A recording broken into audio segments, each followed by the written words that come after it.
Stay creative, stay hopeful, and undaunted yourselves. Here's my daughter and your biggest fan, Louisa Ulrich-Verderber.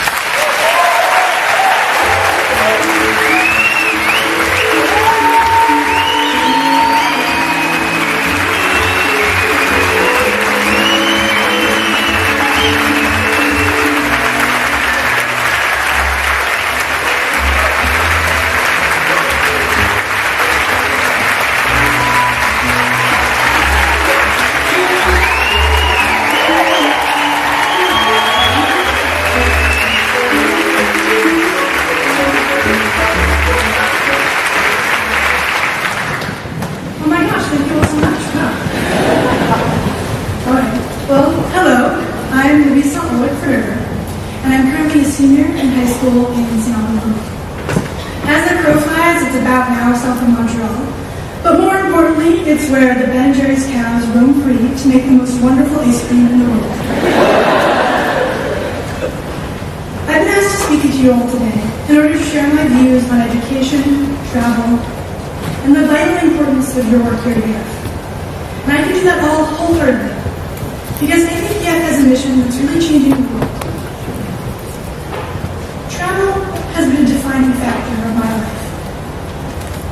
Since we were old enough to carry a backpack, about age 4, my parents have been taking my siblings and I all over the world. They grew up in a small town in Illinois, where someone going as far as Chicago was big news. But neither of them would have had any experience of travel for the wider world if it had not been for a strange twist of fate. Or my mother went on a tour to France with a group just like EF when she was in high school. And who knows, it might have been EF. And after that first taste of travel, my parents took every opportunity to go abroad through their college years. And even though the Chicago Bulls drafted my father, my mom and dad chose to move to Spain to pursue his professional basketball career. And after dental school, both my parents are dentists. They went to live and practice in Italy. They built their professional lives around doing good work all around the world, so that the moment us kids were out of diapers, they could teach us how to be global citizens.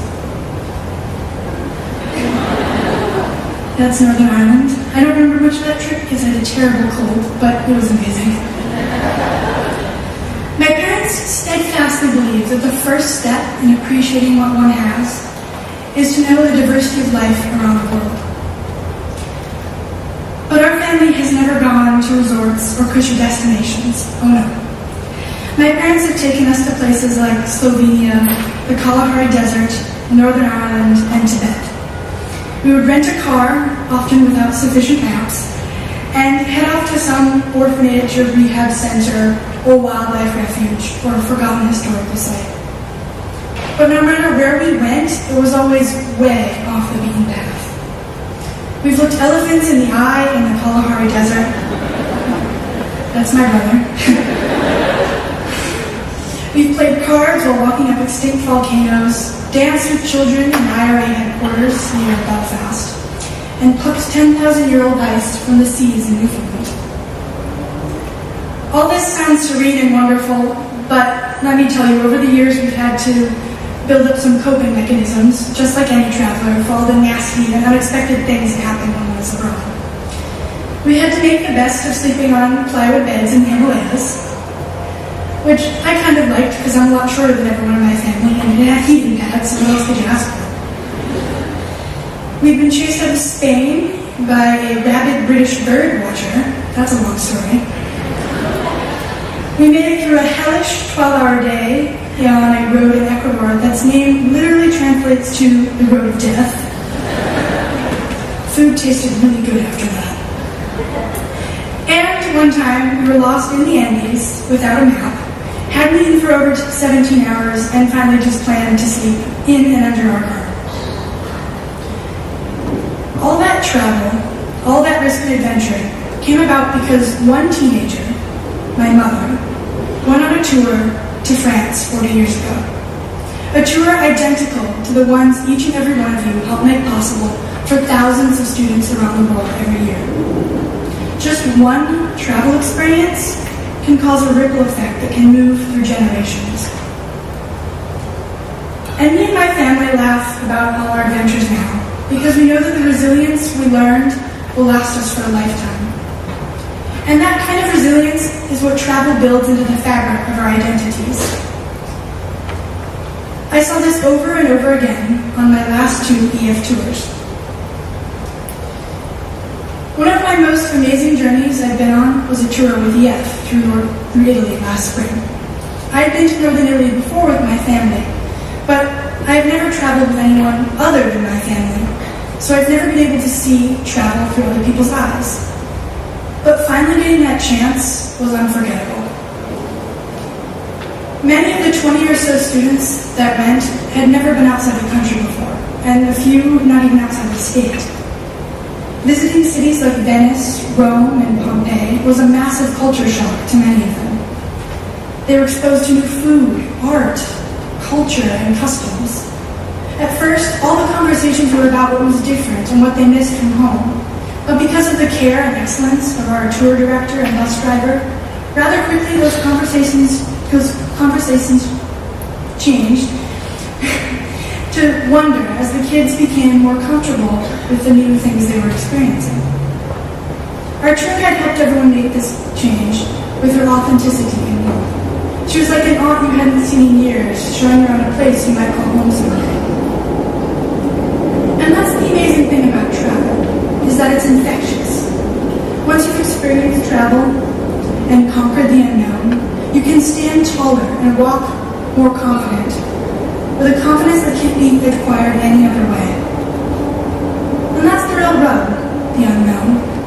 A lot of people don't travel, or don't try new food, or don't even try new activities because they're afraid of the unknown.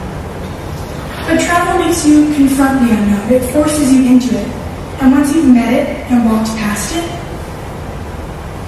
you develop a quiet confidence and yearning for more. You want to travel. You want to try new foods. And you want to try all sorts of new activities. Travel exposes you to the unknown and shows you it's nothing to be afraid of. Just think of all the young minds EF touches with its tours. Think how many students are walking around today wanting more, trying new foods, wanting to travel and expanding their minds and lives because of one travel experience. It was great to see this infectious drive come over some of the kids on my trip. And I'd like to tell you one story from my a student I met, because I'm sure many elements of his story can be seen in other EF travelers. Jacob was a painfully quiet kid at all of our pre-trip meetings. I'm not even sure he ever spoke a word. He is a brilliant computer geek, but most of his world was lived on the web. Prior to the trip, he told me that most of his friends were online people that he'd never met, and he thought those were real relationships. Jacob told me that his mother had been saving money for 18 years for his college fund, but high school was going poorly and college was an option. So one night, the two of them talked about his future and decided to dip into that college fund to pay for this EF trip. His mother thought, and rightly so, that this tour might change his life. And they were right, it did. By the end of the tour, Jacob was the last on and first off the bus every day. He loved the history of every destination, and not only did he open up to the other travelers, but he became completely comfortable striking up conversations with tour guides and even local people. He was the first to charge into any market or piazza. I've never seen anything like it. He came back to the States and he started doing better in school. He even got a job with my mother as an IT intern for her website. And he may even have a job with her after high school as well. Think about it. All that changed because EF made it possible for he and his mother to take some guided risk. And make no mistake, Jacob had the mindset to make the most of this trip. He was open-minded, wanted to understand, and pushed himself way out of his comfort zone. But the opportunity EF gave him changed his life forever. What a wonderful way for a young man to find out what he's made of and to see the world. And speaking of young men, did I mention that Jacob was the only boy on our trip? How was he doing with that?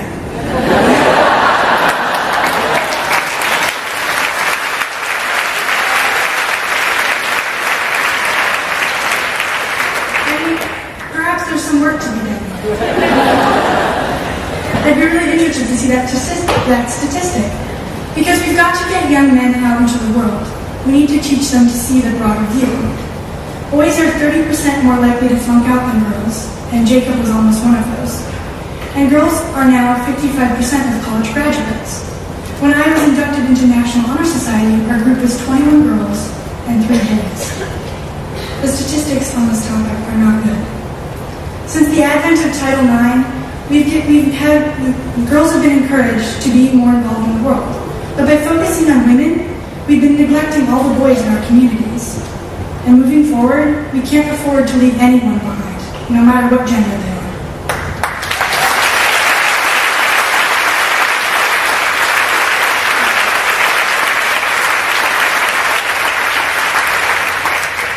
And I'm really challenging EF to look into this. It might be an area of study and possibility for your company's future. I suspect there's an untapped market there with boys, if you can figure out a way to draw young men into what you offer. It could be a win-win for everyone. We need thought leaders like EF to be change makers for boys like Jacob. But the bottom line is this. Travel teaches young adults courage, flexibility, selflessness, and humility. All the kids I've had the pleasure to travel with through EF walk a lot taller at the end of the trip. I know in our high school, a few have been advocating for more trips and even helped organize a few. Travel has taught me to be far more appreciative of what I have and to make the most of opportunities that are given to me. It motivates me to keep asking better questions and to learn. Many of you may know, both Skip and my mother have talked about this, that I had the extraordinary opportunity to travel with EF to Davos, Switzerland for your Global Student Leaders Summit. This was because of a series of fortunate events that have led me to creating my own path through high school for myself. Since the age of 13, I have been enthralled with the emerging field of biomimicry, which solves human problems by looking carefully at designs in nature, like gecko's feet, shark skin, bees' wings, and kingfisher beaks. I was very fortunate to discover this interest early on, but I was discouraged when I realized that the standard model for high school would not allow me to pursue this interest in any depth. Undaunted, I designed a new kind of learning pathway, which I presented to my high school my freshman year. My goal was to expand my interests while commingling the standard curriculum. My vision was to create a system that supports the passions of students who want to learn and ask better questions. To achieve this unique pathway, I crafted a presentation and met with my principal. I was very nervous, and my normally sweaty hands were causing my notes to turn to pulp. But I methodically pushed through, explaining my plan. At one point, Mr. Hill, my principal, jumped up. I cringed, fearing the worst, but he said, that's it, it's exactly how education should be. And from that point on, I've been off and running. Along with taking standard 8B level courses, I've had the opportunity to teach myself computer coding to build my 3 websites. The first is for my welding work, the second is the home for my education pathway, and the third is a blog I've been writing on biomimicry for 3 years.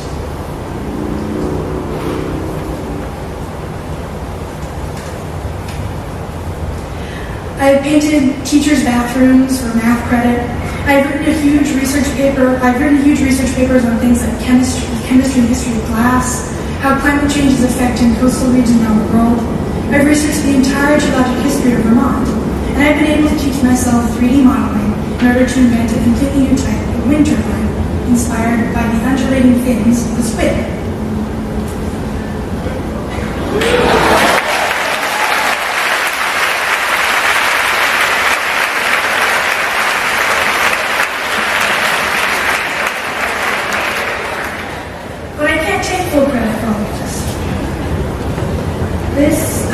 Not only is a metaphor for the spark of inspiration, but it's also me installing a sign for my local town, Fairfield. It counts as a message board and a sign. I was originally inspired by Sir Ken Robinson's TED Talk, Why Schools Kill Creativity. Robinson proposed that by segregating subjects, children miss crucial opportunities to make connections between disparate ideas. And in my experience, by being able to look at math, science, and the lens of my passion, I have followed those subjects far deeper than I ever would have in a normal classroom. And here's where EF comes in. Last November, I applied to the EF Global Citizen Scholarship. Every year the topic is different, and this year was innovations in education, which was perfect for me. I used my path through high school for my application, expounding upon my belief that subjects should not be segregated, and that students should be taught through the lens of their passions from a very young age. I was accepted as an EF Global Citizen, and over the summer I toured Europe with 15 other amazing teenagers from around the country. A few months before the summit, I learned that Sir Ken Robinson was speaking, the man who had inspired me to forge my own path and the very reason I was going to the conference at all. I was ecstatic. And when I heard that they were looking for someone to introduce him, I immediately applied. I've always thought of myself as just an odd kid from a quirky little town in Vermont. I've been bullied a fair amount for not being normal, and I've met plenty of resistance from teachers who don't support my ideas about education.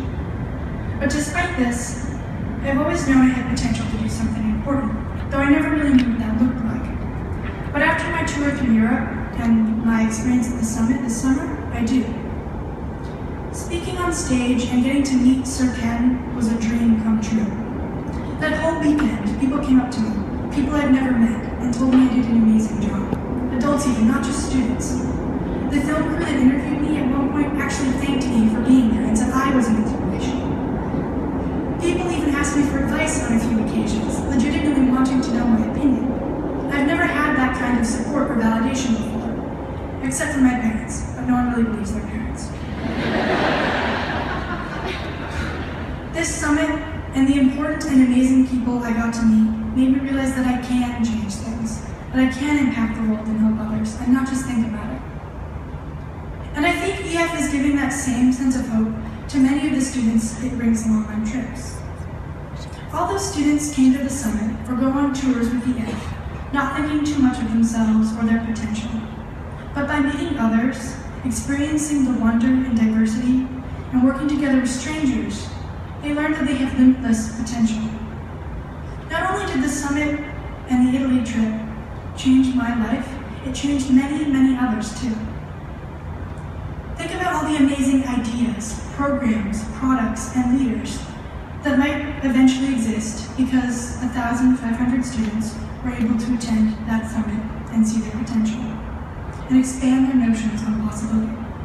And think too about all the potential future travelers, advocates, adventurers, and global citizens you are creating by giving students all over the world the chance to travel. And I think that's really what travel and education combine to produce. Possibility. Thank you.